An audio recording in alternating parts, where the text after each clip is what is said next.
आखिर क्यों सर्दियों में हमें देर तक सोना चाहिए, और आखिर क्यों भारत की शान हावड़ा ब्रिज का कभी भी उद्घाटन किया ही नहीं गया। साथ ही साथ क्या कभी आपने सोचा है कि आखिर पतला होने के बाद हमारी बॉडी का फैट जाता कहां है भैया। तो चाइना से आए बिन बुलाए मेहमान का मरे दिल से स्वागत करते हुए ओम फो, अबे अंधे हाथ इधर है, उधर कहां डाल रहा है, चश्मा कहां दे रहा है? मालिक पैसा नहीं दे रहा, व्यूज ना आ रहे। बेटा इतनी सच्चाई नहीं बताते हम। चलिए शुरू करते हैं आज के नॉलेजेबल अध्याय को। बहिया में कसी के सैया मारे लो कच्चा कोच।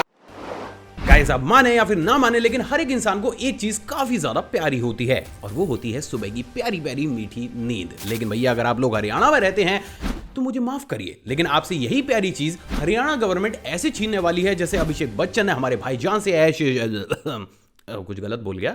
हाँ, असल में कैसे बहुत ही कम लोगों को ये मालूम होगा, लेकिन अब हरियाणा गवर्नमेंट अपने शिक्षा के स्तर को सुधारने के लिए मंदिर, मस्जिद और गुरुद्वारे में लगे हुए लाउड स्पीकर्स का सहारा लेगी। क्योंकि वहां की गवर्नमेंट का ये मानना है कि अगर वो इन लाउड स्पीकर्स को सुबह 4 बजे काफी तेज आवाज में बजाएंगे तो हरियाणा के छोरे और छोरियां तुरंत ही उठ जाएंगे और वो पढ़ना शुरू कर देंगे, जिसके चलते हुए लॉन्ग टर्म में इस स्टेट का एजुकेशन लेवल काफी ज्यादा इंप्रूव कर जाएगा। वैसे ये नया नियम आपको कैसा लगा, आप अपनी कमेंट सेक्शन में दीजिएगा जरूर, और दे देना क्योंकि मैं बड़ी उत्सुकता से तुम्हारे कमेंट्स पढ़ रहा हूँ।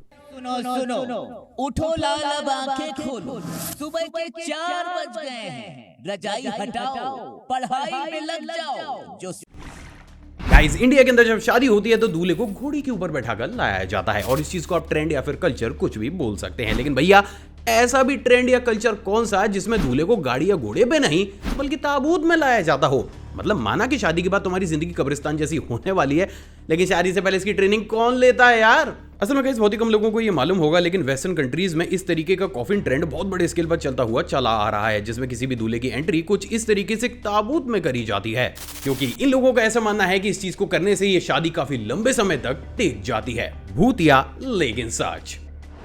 गाइज आप लोग ही मुझे बताएं कि अगर आपको भी एक सुंदर और सुशील वाइफ चाहिए तो उसके लिए आपके पास क्या होना चाहिए? सरकारी नौकरी।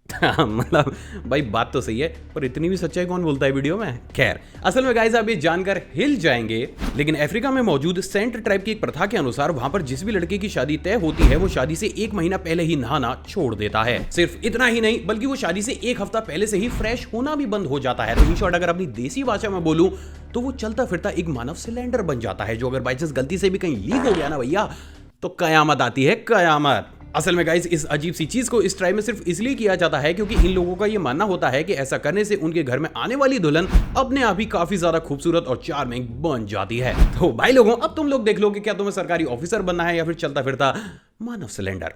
सूचना जनहित में जारी। गाइस क्या आपको पता है कि एंशिएंट हिस्ट्री में एक अजीब से क्रैम्पस एनिमल के बारे में दुनिया को बताया गया था, जिसका की प्राइमरी काम लोगों की सोल को चुराकर उन्हें हेल तक पहुंचाना होता था, और नॉर्मली ये दानव काफी ज्यादा ठंडे इलाके में पाए जाते थे। अब अमेजिंग बात ये है दोस्तों, ये चीज सिर्फ विदेश तक ही सीमित नहीं है, क्योंकि बहुत से लोगों ने इसे हिमालय रीजन में भी घूमते हुए देखा है।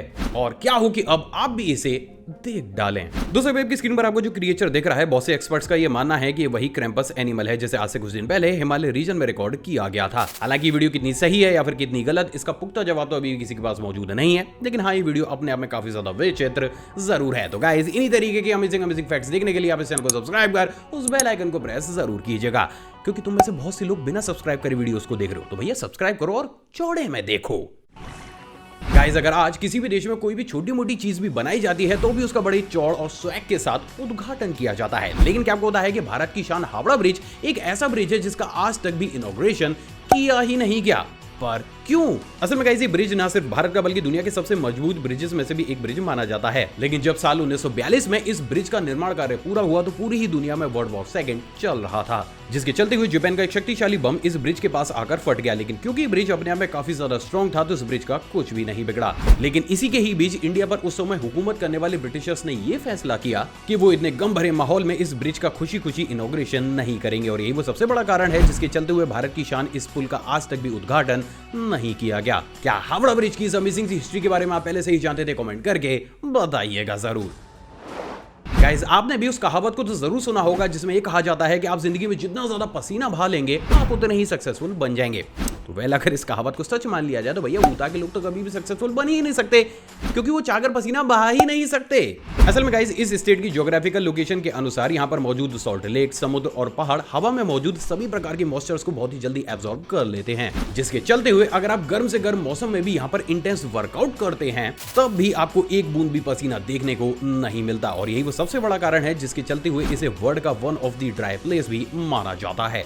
वाओ गाइस, अगर मैं आपसे पूछूं कि इस दुनिया में आखिर वो कौन सी ऐसी कंट्री है जहां पर अक्सर टीवियों को फोड़ा जाता है, तो आप खुशी खुशी पाकिस्तान का नाम लेंगे। लेकिन क्या आपको पता है कि इस दुनिया में एक और ऐसी कंट्री मौजूद है जहां पर इसी रस्म को निभाया जाता है। लेकिन हाँ, फर्क सिर्फ इतना है कि पाकिस्तान में गम के माहौल में टीवी फोड़े जाते हैं, जबकि यहाँ पर ये लोग खुशी के माहौल में टीवी फोड़ रहे हैं। असल में गाइस साउथ अफ्रीका और इटली के एक रिचुअल के अनुसार ये लोग हर नए साल पर अपने घर की खिड़कियों से महंगे महंगे टीवी, फर्नीचर और इलेक्ट्रॉनिक आइटम्स को बाहर फेंकते हैं, क्योंकि इन लोगों का ऐसा मानना है कि ऐसा करने से इनका आगे आने वाला साल काफी ज्यादा प्रॉस्पेरस बन जाता है। और भैया इस चीज को देख के बस मैं सिर्फ एक ही चीज पूछना चाहता हूँ कि कितना अंधा पैसा है तुम लोगों पे। या 3 साल से टिप लगा लगा के फोन चला रहा हूं मैं, खुद पर शर्म आ रही है अब तो। गाइस जब भी बात एक्स्ट्राऑर्डिनरी रहस्यों की आती है तो हमें अक्सर बर्मुडा ट्रायंगल की याद आती है, लेकिन क्या आपको पता है कि रहस्य के मामले में भैया बर्मुडा ट्रायंगल के पिताजी हमारे देश भारत में ही बैठे हुए हैं। नहीं समझे तो चलिए समझाता हूं। असल में गाइस ये माना जाता है कि हिमालय की पर्वत श्रृंखला में कहीं पर श्रृंगीला घाटी मौजूद है, जिसे किसी दूसरे डायमेंशन की घाटी माना जाता है। सिर्फ इतना ही नहीं बल्कि बहुत से लोकल्स का तो ये भी मानना है कि इस घाटी में पहुंचने के बाद वक्त एकदम से ही थम जाता है, और अगर आप यहाँ पर सिर्फ 2 या 3 मिनट ही स्पेंड करते हैं तो उसका मतलब ये होता है कि बाकी की दुनिया उस समय 20 से 30 साल स्पेंड कर चुकी है। लेकिन जरा रुकिए, क्योंकि भैया कहानी में असली ट्विस्ट अभी बाकी है। असल में गाइस बहुत से एक्सपर्ट्स और लोकल लोगों का यह मानना है कि अक्सर चाइना सिर्फ इसी घाटी की खोज करने के लिए अक्सर इंडियन आर्मी को बार बार पोक करता है, और वो अलग अलग रास्तों से बॉर्डर के अंदर आने की कोशिश भी करता है। और ऐसा चाइना अभी से नहीं बल्कि साल 1962 से लगातार करता हुआ आ रहा है, और यही चीज इस घाटी को काफी ज्यादा रहस्यमय भी बना देती है। गाइस हम में से बहुत से ऐसे लोग हैं जो कि अपनी रहीसियत को दिखाने के लिए हर नए काम के लिए एक नए सर्वेंट को रख देते हैं, #शो ऑफ के भूखे लोग। लेकिन क्या आपको पता है कि अगर आपने यही काम जर्मनी में कर दिया तो भैया आपके साथ तथैया थैया था हो जाएगी, मतलब जेल हो जाएगी आप लोगों को। असल में गाइस जर्मनी के लॉ के अनुसार आप अपने घर में किसी भी प्रकार के सर्वेंट को नहीं रख सकते। आपको बर्तन धोने से झाड़ू पोंछे जैसे सारे ही काम खुद ही करने पड़ेंगे, फिर आप चाहे कितने ही ज्यादा अमीर हो या फिर गरीब। अब अमेजिंग बात यह है दोस्तों कि अगर आपने फिर भी इस लॉ को तोड़ते हुए अगर किसी भी सर्वेंट को अपने घर में रख लिया और उसने जाकर पुलिस में कंप्लेंट कर दी तो आपको सीधा 20 साल की सजा कर दी जाएगी, जो अपने आप में कुछ ज्यादा ही अजीब और ज्यादा है। गाइस जहां एक तरफ इंडिया में ज्यादा ठंड जिंदगी झंड वाला हिसाब किताब चलता है, तो वहीं क्या आपको पता है कि रशिया के लोग तो ठंड में भी भैया अपने स्वैग को नहीं छोड़ते और उसी का ही जीता जागता एग्जांपल इस देश में बहुत बड़े स्केल पर खेला जाने वाला हेलीकॉप्टर गोल्फ गेम है। असल में गाइस जैसे कि हम सभी जानते हैं कि रशिया में काफी ज्यादा ठंड पड़ती है, जिसके चलते हुए अक्सर वहां पर गोल्फ के मैदान पूरी ही तरीके से बर्फ से कवर हो जाते हैं। लेकिन बावजूद इसके भी ये लोग प्रेजेंट डेट में सर्दियों के मौसम में कुछ इस तरीके से एक हेलीकॉप्टर के थ्रू गोल्फ को खेलते हैं, जिसमें एक प्लेयर को एक हेलीकॉप्टर उड़ाने के साथ साथ कुछ इस तरीके से बड़ी स्टिक से बॉल को होल में भी डालना पड़ता है। अमेजिंग बात यह है दोस्तों कि जो भी प्लेयर इस टूर्नामेंट को जीतता है उसे इनाम की तर्ज पर 5 करोड़ रुपए से भी सम्मानित किया जाता है। मतलब भैया सही है, इतने पैसे मिले तो अच्छे खासे इंसान को गर्मी आ जाएगी, इसमें कौन सी नई बात है। गाइस हमें से बहुत से ऐसे लोग हैं जो कि पतला होने के लिए हर बार ये सोचते हैं कि भैया हम कुछ कम खाना शुरू कर देंगे, लेकिन सच बोलूं तो उनसे हो ना पाता। और अगर आप भी उसी कैटेगरी से बिलोंग करते हैं तो भाई लोगों आपको कुछ भी नहीं करना है, आपको बस साल 2050 तक सरवाइव करना है, क्योंकि उसके बाद नेचर आपको खुद ब खुद ही पतला कर देगी। कैसे, चलिए बताता हूं। असल में कैसे अभी हाल ही में दुनिया भर में अलग अलग देशों में की जाने वाली रिसर्च के आंकड़ों को जब मिलाकर देखा गया तो रिसर्चर्स ये पूरी तरीके से साफ कर चुके हैं कि जिस स्पीड से हम प्राकृतिक संसाधनों को खत्म करते हुए जा रहे हैं और फूड की वेस्टेज और ओवर ईटिंग कर रहे हैं, तो साल 2050 के बाद अर्थ पर खाना बचेगा ही नहीं, और उस समय एक ऐसी भुखमरी फैलेगी कि हमारी अर्थ पर कोई भी जिंदा बचेगा ही नहीं। तो गाइस अभी भी समय है बेफालतू में, और जब भी आपको भूख ना लगे तो फालतू में खाना खाना बंद करें, क्योंकि ऐसा करके आप जल्दी निपटा लोगे खाने को, समझे? क्या करो गाइस, क्या आपको पता है कि साउथ कोरिया इस पूरी दुनिया की इकलौती ऐसी कंट्री है जहां पर आपको मुश्किल से ही कोई भी ब्लैक इंसान देखने को मिलेगा। नहीं, एक्चुअली वो उनकी जीन्स की वजह से नहीं, बल्कि ऐसा वहां पर उनकी मानसिकता के चलते हुए होता है। असल में गाइस बहुत ही कम लोगों को ये मालूम होगा, लेकिन साउथ कोरिया में किसी भी ब्लैक इंसान को ना ही आसानी से गवर्नमेंट जॉब मिलती है और ना ही इज्जत, और इसलिए आप ये जानकर हिल जाएंगे, लेकिन यहाँ की ऑलमोस्ट 60% पॉपुलेशन बहुत बड़े स्केल में प्लास्टिक सर्जरी कराकर अपने आप को गोरा करती है। और वास्तव में ये चीज और आंकड़े अपने आप में दिमाग हिला देने वाले जरूर हैं। मतलब भैया वो काले हैं तो क्या हुआ, दिल वाले हैं। नहीं, मुझे पता है किसी गाने के लिरिक्स हैं। अब देखो यहाँ पे सेट हो रहे थे तो हमारे आकाश भाई ने चैंप दिए, क्या गलत किया?